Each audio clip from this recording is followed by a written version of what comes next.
It's a very special day here at KPRC. We're also super excited about a new show we're launching next month. It's called Eat Like a Local, and it will premiere on Saturday, September 16th. Joining us now is host and James Beard award-winning chef Chris Shepard and Felipe Riccio, chef at Rosie Cannonball. Welcome, gentlemen. Thank you. Thanks for having us. You know, this is a big day for us because we're launching the 9 a.m. It's a big day for you. Looking ahead, what, a month, less than a month from now. It's very exciting. It's a big launch party. Yeah. It is a big launch party. And with like that, you brought the food. We did.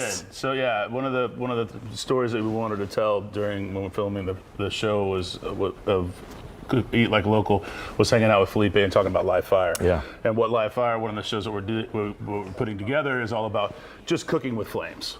Right, and so what that does to a dish, not always are we talking about a steak or a chicken or a piece of fish or something like that, but vegetables as well. Yeah, we wanted to kind of focus on a vegetable dish. Yeah, lots of veggies coming out of the grill at Rosie in the oven, and it's an ingredient for us, really cooking with fire and the smoke and the char.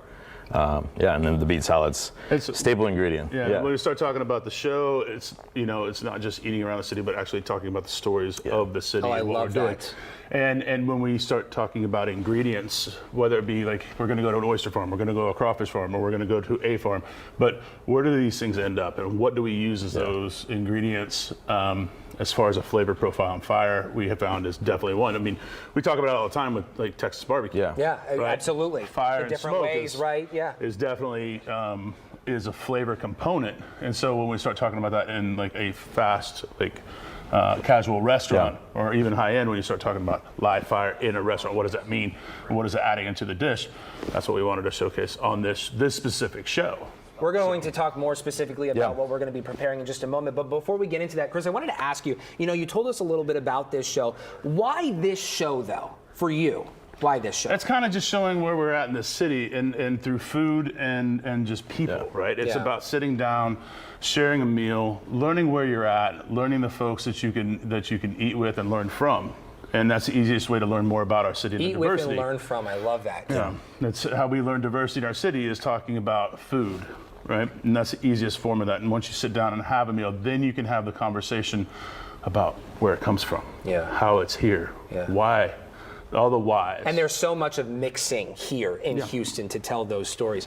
Working in news, you bounce around all across the country, and I've had the opportunity to do that. And with that, my family has followed. And my dad, he's in town right now from New York, and he said out of all the places that I've lived where he's frequented, Houston has the best culinary scene. Oh, agreed. And there's some good ones, Philadelphia, Minneapolis. There's there's some places to contend with, but he said Houston is where it's at. But I mean, it's always the top of the mind, right? It's like when people come to your city or they come visit you, like, where do I go eat? Yeah, that's like the first thing. Right. That's the first thing. Where are we going to eat? Where are we going to eat? And it's like, this is just helping people get a better knowledge and grasp of this big city that we live in and all of the folks that live here. So many options. One option, Rosie Cannonball. Felipe, tell us all about it. Yeah, so Rosie, we've been open for a few years now. Like I said, it's very centered around live fire. We have about 12 feet of it in both a wood-burning oven and a wood-burning grill. So lots of the food touches, fire, smoke, char, whatever it may be. And it's really an ingredient for us in a lot of the dishes, from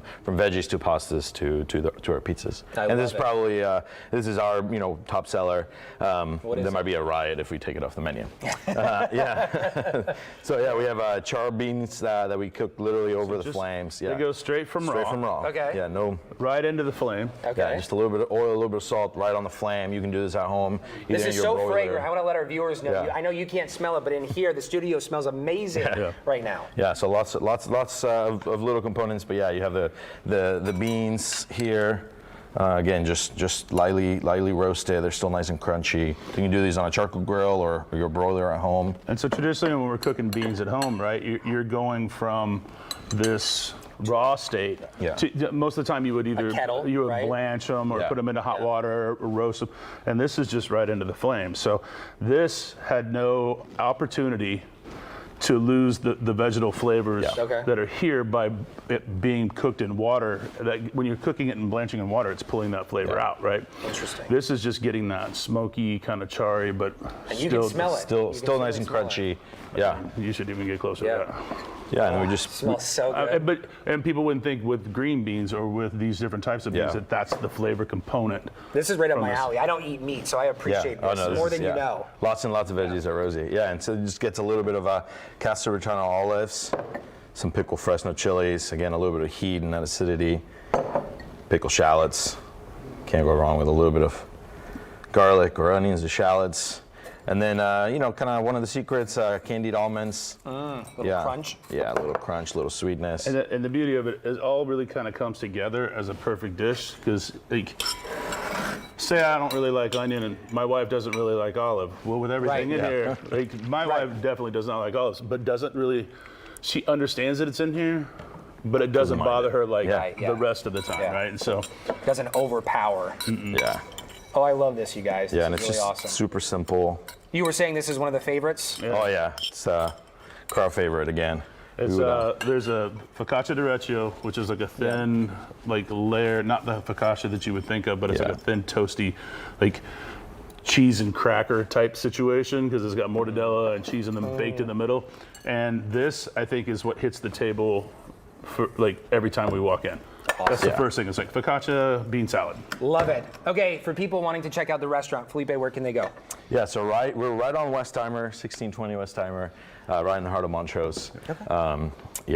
We have a couple of our restaurants there, as well as Rosie Cannibal, as well as March Restaurant, and a tiny little cheese shop called Montrose Cheese and Wine. Yeah, go pick up your wine and cheese and head to the house. Go have dinner. There you go.